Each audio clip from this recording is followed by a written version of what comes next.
प्रभु श्री राम का ध्यान आते ही ऐसी छवि सम्मुख आती है जिसमें मर्यादा के उच्चतम स्तर विद्यमान है। स्त्रियों के प्रति आदर से भरे थे प्रभु श्री राम, वह राम जिन्हें लेकर कुछ भ्रमित लोग यह कहते हैं कि रामायण काल में स्त्रियों के लिए वातावरण उचित नहीं था, स्त्रियों का सम्मान नहीं था, उन्हें अपनी इच्छा के अनुसार जीवन व्यतीत करने की स्वतंत्रता नहीं थी। ऐसे भ्रमित लोगों में से कई ने शायद महर्षि वाल्मीकि कृत रामायण का अध्ययन ही नहीं किया है। बहुधा यही कहा जाता है कि उस काल में स्त्रियों को बाहर निकलने की स्वतंत्रता नहीं थी और इसे गौतम ऋषि अहिल्या के त्याग के प्रसंग से जोड़कर कहा जाता है, परंतु वह एक पृथक प्रकरण है जिसके विषय में एक झूठ विमर्श फेमिनिस्ट द्वारा संचालित किया जाता है।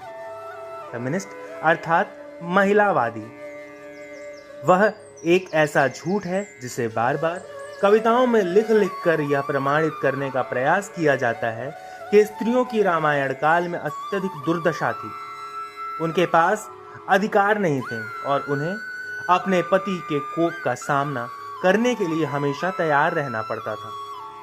मगर वह यह भूल जाती हैं कि यह कैकई को दिए गए राजा दशरथ के वचनों का ही परिणाम था कि प्रभु श्री राम वनवास को गए। यदि स्त्री की स्थिति ऐसी होती कि वह बाहर नहीं निकल सकती थी, तो न ही कैकई देवासुर संग्राम में राजा दशरथ की सहायता करती और न ही राजा दशरथ उन्हें 2 वर प्रदान करते हैं। अतः यह विमर्श पहले यहीं पर पूर्णतया निरस्त हो जाता है कि रामायण काल में स्त्रियों के पास स्वतंत्रता नहीं थी। रामायण काल में स्त्रियों के कंधे पर उनके उत्तरदायित्वों को निभाने का कार्य था जिसे वे भली भांति किया करती थी। ऐसा वाल्मीकि रामायण से ज्ञात होता है।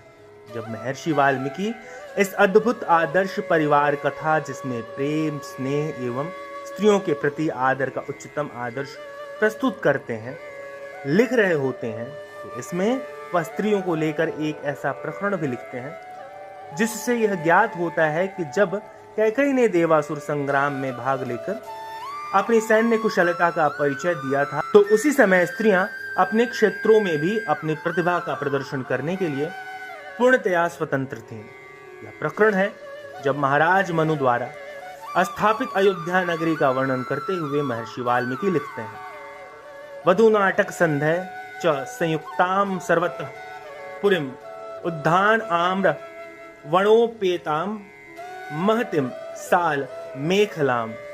अर्थात उस नगरी में ऐसी कई नाट्य मंडलियां थीं जिसमें मात्र स्त्रियां ही नृत्य एवं अभिनय किया करती थीं और सर्वत्र जगह जगह उद्यान में तथा आम के बाग नगरी की शोभा बढ़ा रहे थे।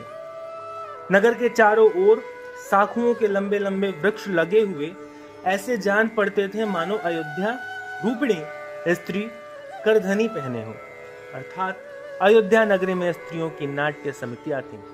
अर्थात स्त्रियों के पास यह स्वतंत्रता थी कि वह अभिनय आदि क्षेत्रों में कार्य कर सकें। फिर यह बात कहां से आती है कि स्त्रियों के पास स्वतंत्रता नहीं थी?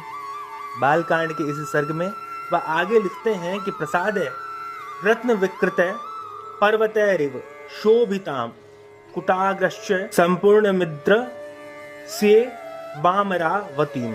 अर्थात वहां पर जो महल थे उनका निर्माण नाना प्रकार के रत्नों से हुआ था।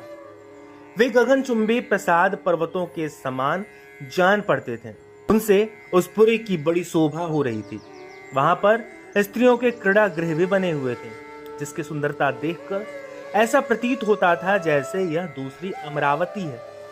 परंतु इसके साथ ही यह प्रश्न भी उठता है कि आखिर किसी नगरी में ऐसा क्या होगा जिससे स्त्रियां ऐसी स्वतंत्रता का अनुभव करती होंगी?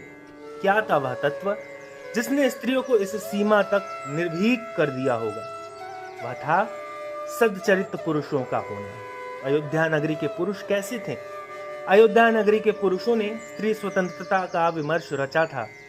वह बालकांड के 6वें सर्ग में लिखते हैं, कामी वाना करद्यो वा नृशंस पुरुष क्वचित तुम शाक्यम अयोध्यानाम न अविद्वान न च नास्तिक। अर्थात अयोध्या ऐसी नगरी है जहां पर कोई भी पुरुष कामी, कृपण, क्रूर, मूर्ख एवं नास्तिक नहीं था। अर्थात अयोध्या की हर स्त्री हर उस अत्याचार से मुक्त थी।